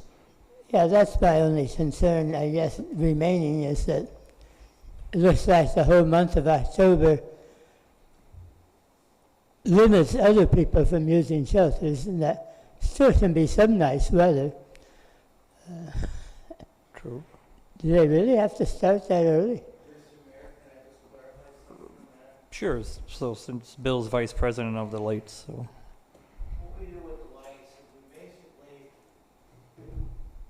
What we do with lights is basically start the process of setting up the park the middle of October. And it runs all the way through till December 2nd when we light up the whole park and start the event. Then we go through the whole month. And then we have the process after the lights are done with, and that's another 6 to 8 weeks to take everything apart. So we're talking roughly a 750,000 lights that we're setting up here. Not only a ball diamond, but the park in itself and all the safety features that go with it. So that's the time frame that we're looking at right now. That's what we're asking for. Thank you very much. Mr. Holt? I want to clarify, we're talking about the application fees. Correct, yeah, Yes. for the permit. We're not talking about everything on the fee schedule. This was the confusion with the discussion of the fee schedule in previous iterations and conversations. We're talking about the application fees. Right. You're also talking about the park, the pavilion rental fees. Yeah, so this Yeah, would be it's not just the similar application. to let's say, the county fair usage of Pioneer because of the size of the event and the longevity of the event. Simply want to make the clarification, that's all. So,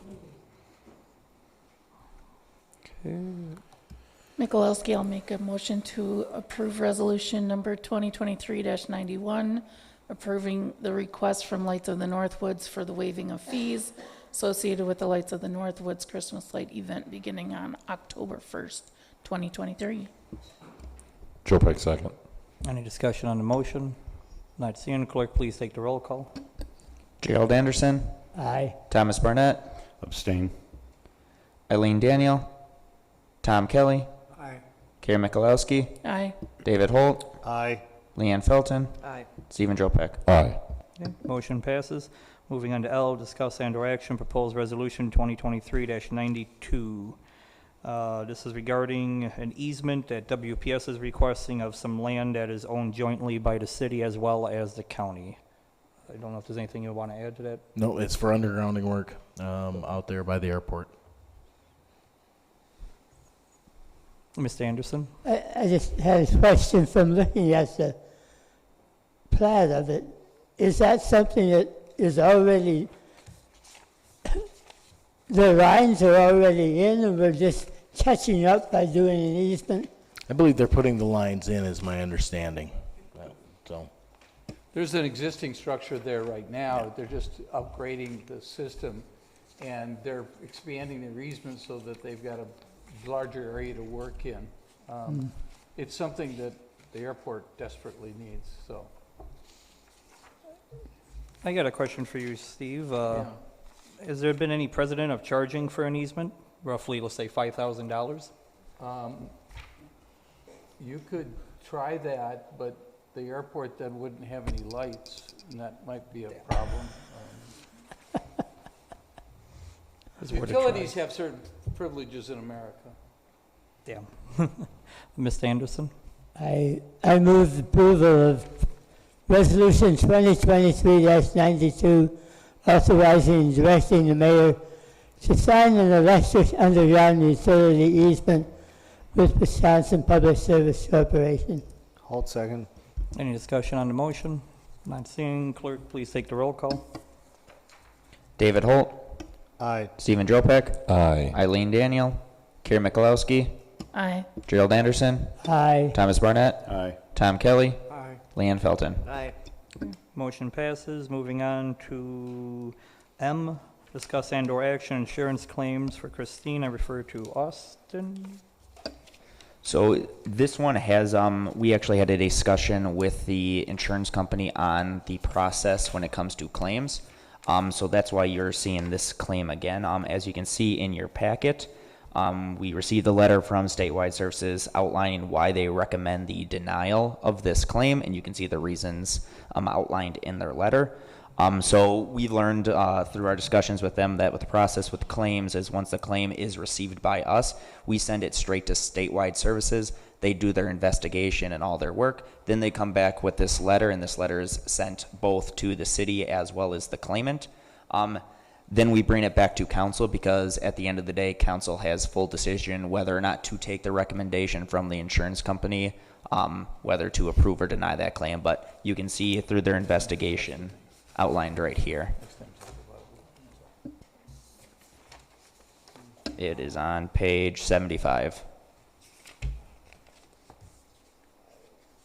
And of course, once council takes action on this, whichever way it does, then the clerk's office contacts the claimant to make sure that everything is communicated with them and if they have any questions or concerns.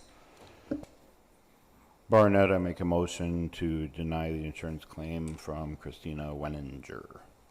Joe Peck, second. Any discussion on the motion? Not seeing. Clerk, please take the roll call. Thomas Barnett. Aye. Leanne Felton. Aye. Karen Mikulowski. Aye. Tom Kelly. Aye. Gerald Anderson. Aye. David Holt. Aye. Eileen Daniel. Stephen Joe Peck. Aye. Motion passes. Moving on to 12. If someone would like to take us into closed session?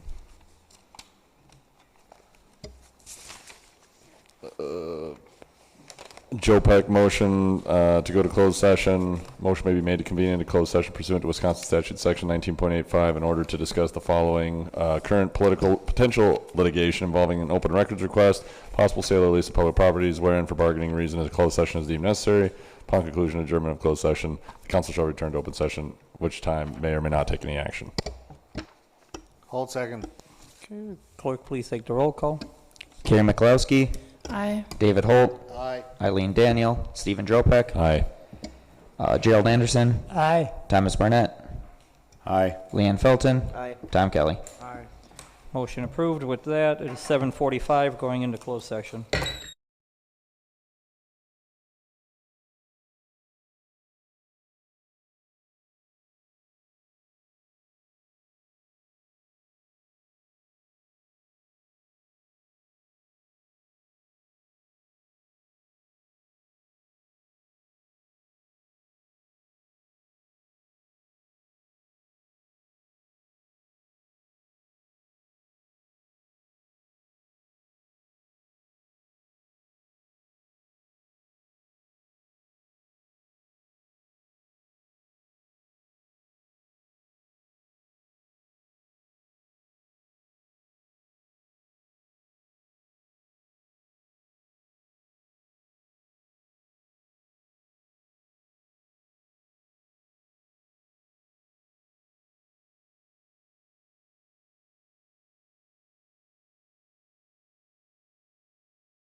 It is 8:55. We are back from closed session.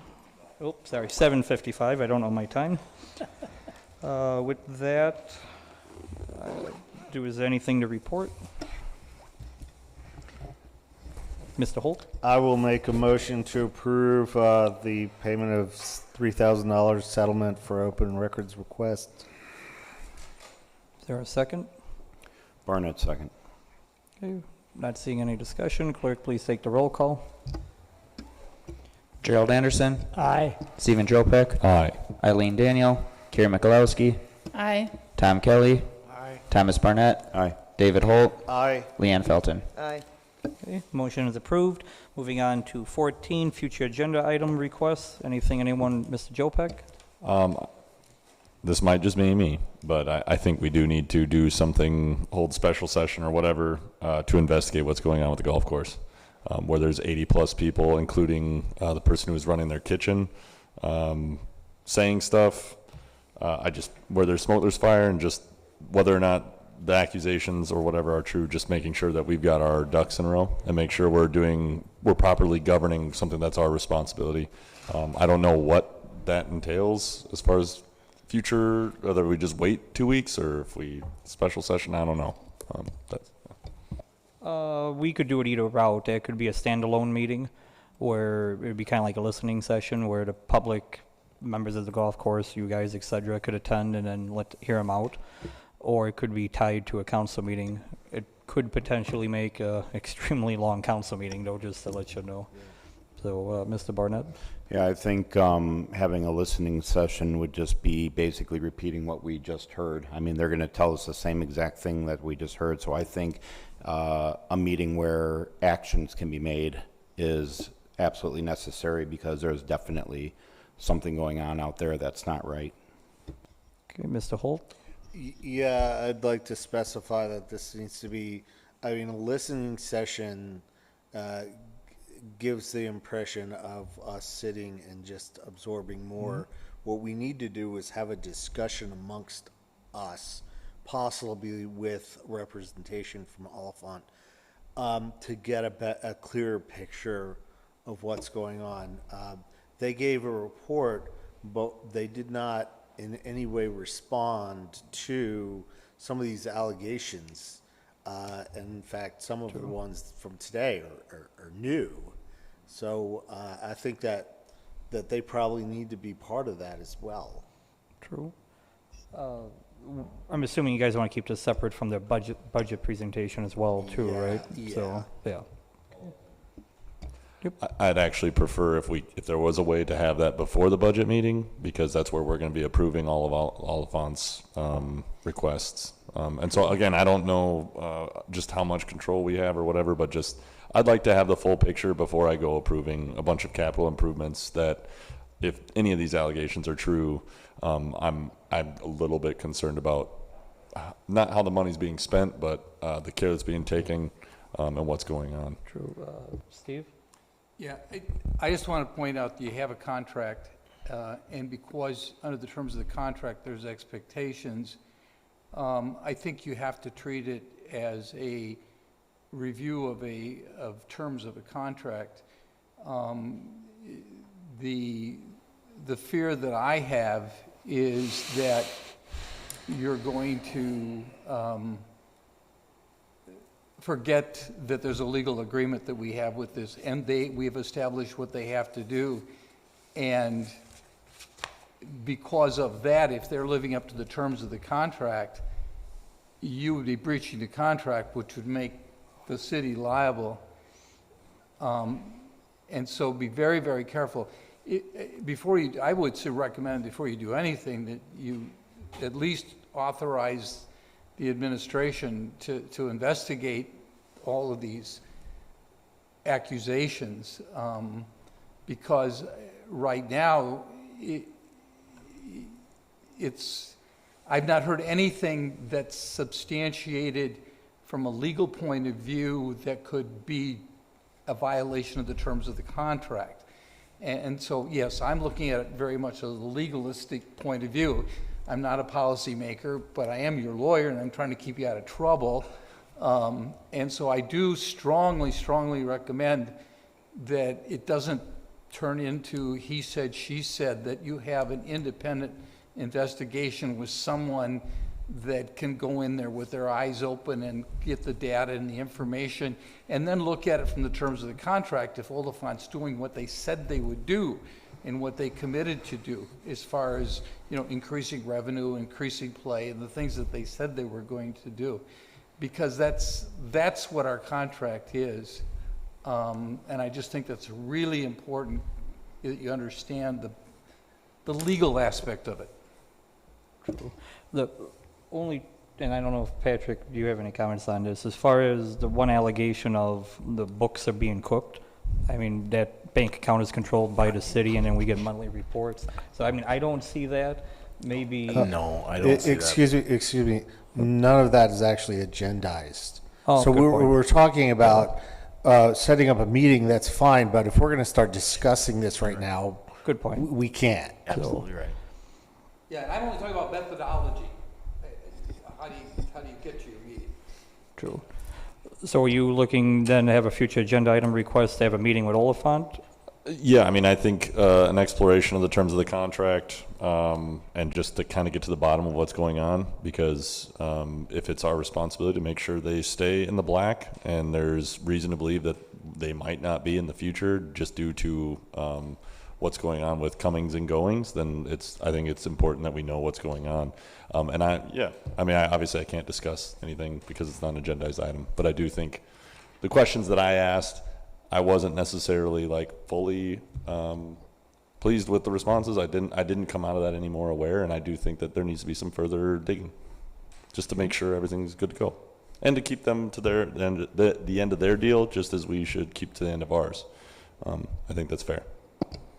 Any other future agenda item requests? Okay, not seeing.